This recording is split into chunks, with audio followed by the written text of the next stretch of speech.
Stephen Hawking کی research سورہ نجم کے قریب ترین ہے۔ اگر آپ محسوس کریں کہ آپ بلیک ہول میں داخل ہو گئے ہیں تو گھبرائیں نہیں اور نہ ہی ہمت ہاریں، کیونکہ یہ دوسری کائنات کا راستہ ہے۔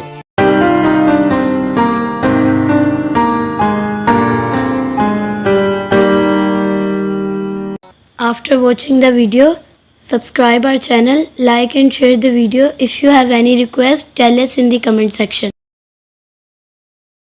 بلیک ہولز 10 اپریل 2019 کا وہ تاریخی دن کہ جس میں اعلیٰ پائے کے غیر مسلم ایسٹرو فزکس ماہرین نے سورہ نجم کی آیات کی روشنی میں بلیک ہولز پر تحقیق کرتے ہوئے مکمل اتھارٹی کے ساتھ نبی آخر الزمان صلی اللہ علیہ وسلم کی جسمانی معراج کو تسلیم کر لیا۔ دلچسپ بات یہ ہے کہ اب تک دریافت کیے جانے والے بلیک ہولز میں سب سے بڑے حجم کا ہے اور ہم سے تقریباً 5 کروڑ 50 لاکھ نوری کے فاصلے پر واقع ہے۔ برٹش سائنسدان اسٹیفن ہاکنگ نے تحقیق دان جارج پولین، روڈلفی گیمبینی اور گریٹ ہوفٹ کے اس دعوے کی تائید کی کہ کائنات میں ایسے گڑھے موجود ہیں جن سے نکلنا کسی کے بس کی بات نہیں۔ یہ شدید کشش ثقل رکھتے ہیں، اس لیے ہر چیز کو اپنے اندر سمو لیتے ہیں، بلکہ پورے ستارے نگل جاتے ہیں۔ اسٹیفن ہاکنگ کی ریسرچ سورہ نجم کے قریب ترین ہے۔ بلیک ہول کی تصویر ناسا کے ایونٹ ہورائزن ٹیلیسکوپ کی جانب سے جاری کردہ ہے۔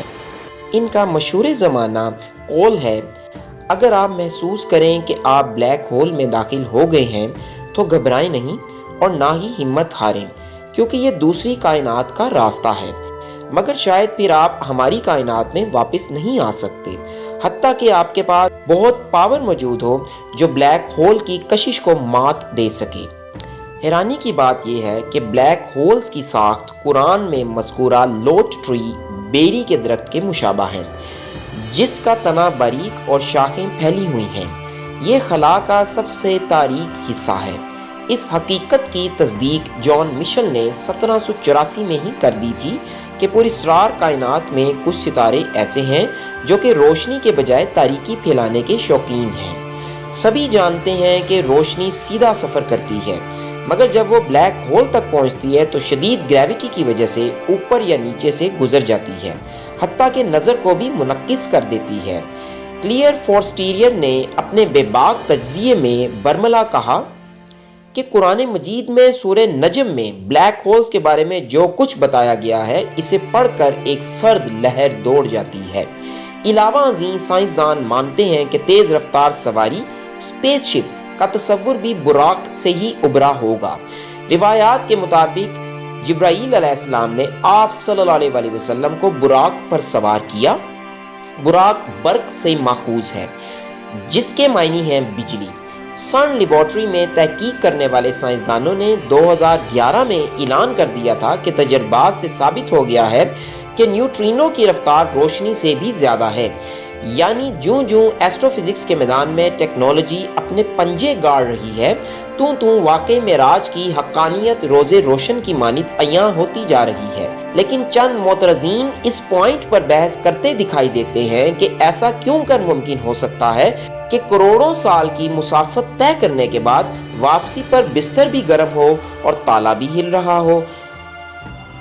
قارئین، معراج کے واقعے میں وقت کی تاخیر کے بجائے زمان و مکان میں سفر ٹائم ٹریول والا نظریہ صحیح محسوس ہوتا ہے، یعنی روشنی کی رفتار سے زیادہ تیز رفتار سفر جس میں آپ کا حال پیچھے رہ جاتا ہے۔ اللہ رب ذوالجلال نے اپنے پیارے حبیب صلی اللہ علیہ وسلم کے لیے وقت کے پیمانے سمیٹ دیے، اس لیے زمین پر وقت نہیں گزرا اور آپ صلی اللہ علیہ وسلم کی واپسی ہو گئی۔ نبی کا معجزہ وہ ہوتا ہے جس میں قوم تمام تمدنی، ثقافتی، سیاسی، تہذیبی، اقتصادی ترقی کے باوجود اللہ کریم کے میسنجر کے معجزے کو چیلنج نہ کر سکے۔ مثال کے طور پر حضرت موسیٰ علیہ السلام کے عہد میں میجیشن جیسے فن کو متعارف کروایا گیا۔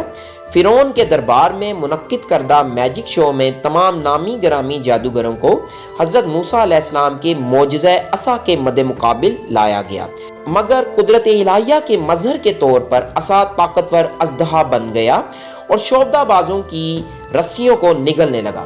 جادوگر فوراً سجدہ میں کہنے لگے یہ حق ہے۔ حضرت عیسیٰ علیہ السلام کے دور میں میڈیکل سائنسز کا دورہ تھا۔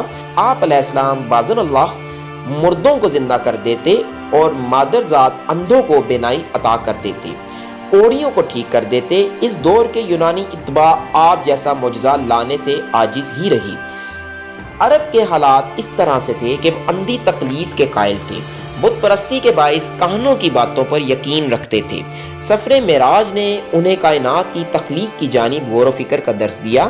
معراج النبی صلی اللہ علیہ وآلہ وسلم کے بارے میں شکوک و شبہات پیدا کرنے والے مستشرقین سے التماس ہے کہ وہ بھی تفکر و تدبر سے کام لیں اور سوچیں کہ 350 کلومیٹر فی گھنٹے کی رفتار سے چلنے والی ٹرین کا دورانیہ اگر 3 گھنٹے سے کم ہو کر صرف 47 منٹ رہ جائے اور ہائی ٹیکنالوجی انٹرنیٹ سے 2.5 گھنٹے کی مووی 4 سیکنڈز میں ڈاؤن لوڈ ہو تو نبی صلی اللہ علیہ وسلم کی معراج ارض و سماوات کیسے ممکن نہیں؟